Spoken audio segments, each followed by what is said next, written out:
Dear brothers and sisters, I welcome you all to hear and see this video message. In this video, I am going to explain why cow choose for Muslims in sacrifice in India. Content for this video I given in the description. You can go through and study. The origin of Bakri Id was on that day that God decided to test the faith of Abraham. It so happened that Abraham, who was one of the prophets of God, saw a dream in which the Almighty commanded him to sacrifice his son. The Abraham and his son both showed willingness to perform this ultimate sacrifice, and just after slitting his son's throat, Ibrahim looked at the altar where he expected to find his son's lifeless body.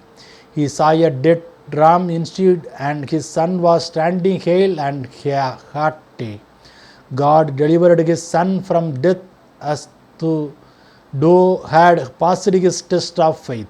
Thus, to commemorate the devotion, spirit of sacrifice, and unquestioning faith in the Almighty, Muslims perform animal sacrifice and offer prayers to the mark of this occasion.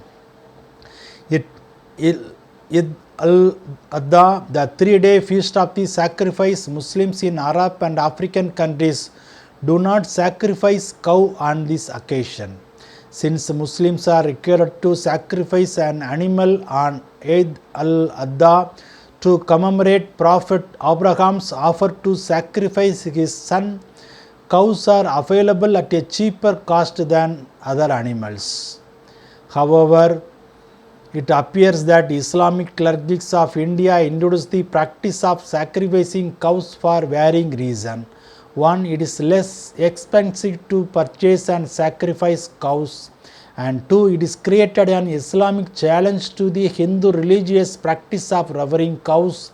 Unlike small animals like goats that counts as one sacrifice on Eid al-Adha, big animals like cows and camels are counted as 7 sacrifices, and costs are shared by 7 persons.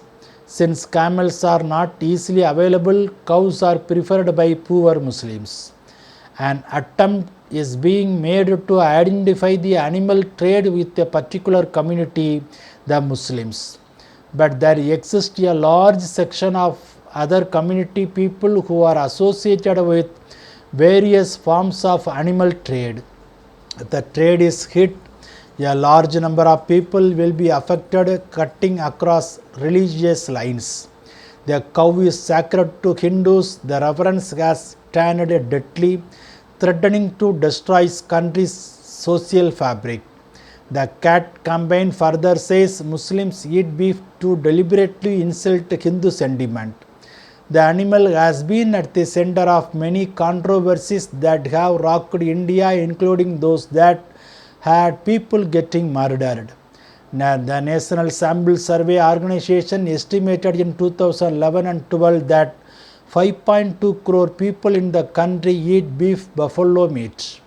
Earlier, the National Commission on Cattle, set up by the Atal Bihari Vajpayee government in 2002 to promote a ban on cow slaughter, also reluctantly admitted in a report that extreme poverty and customary practices in the coastal areas and among such section of scheduled tribes, scheduled caste, and other backward caste are also makes them beef eaters. There is clearly a class and caste dimensions to beef buffalo eating. Imposition of an acceptable food code also directly affects the nutrition of the poor. Some apartment blocks in Mumbai, predominantly occupied by upper caste vegetarianism Hindus, have even enforced an informal ban against Muslim tenants moving into vacant flats. They find the odor of meat being cooked repugnant and say the insensibilities are assailed if the odor wafts up to them from a neighbor's open kitchen window. If India, in all its infinite complexity and diversity, is to function peacefully, it is best to leave food habits to personal choice. Pork production and consumption are banned in Saudi Arabia. In Israel, pork production is banned, although it is permitted in Christian areas. If the Hindu majority bans beef, what is to stop the 176 million Muslims minority agitating to ban the consumption of pork, which they find repulsive? Nosing around other people's food habit does not help social cohesion. The issue is complex and volatile, touching as it does on majority versus minority rights, religion, food habits, and livelihoods, and caste and culture. The government has no right to tell citizens what we should or should not eat or possess. If they want to protect the cattle wealth, how do they expect the farmers who are facing drought to provide water to the animals? Many state governments banning cow slaughter, and it's intended mainly to assuage the religious sentiment of Orthodox Hindus. It would be futile to argue whether beef is really prohibited in the Hindu belief system. It does not also make sense to argue that the livelihoods of so many people are dependent on the killing of cattle in village, town, and city. It would be an exercise in endless polemics and nothing more. It is natural for right-wing parties to legislate in favor of the majority community, but any legislation which carries an inherent prejudice against other communities and groups needed to be struck down as unconstitutional.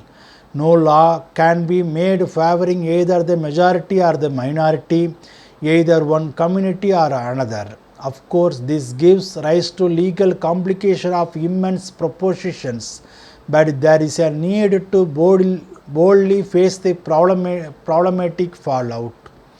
Bible talks about this sacrifice in Genesis chapter 22 verse 13 to 14. Then Abraham noticed a ram whose horns were caught in a bush.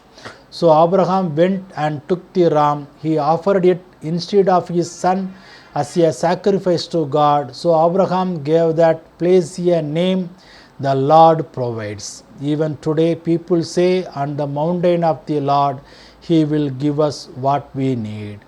Yes, Amen.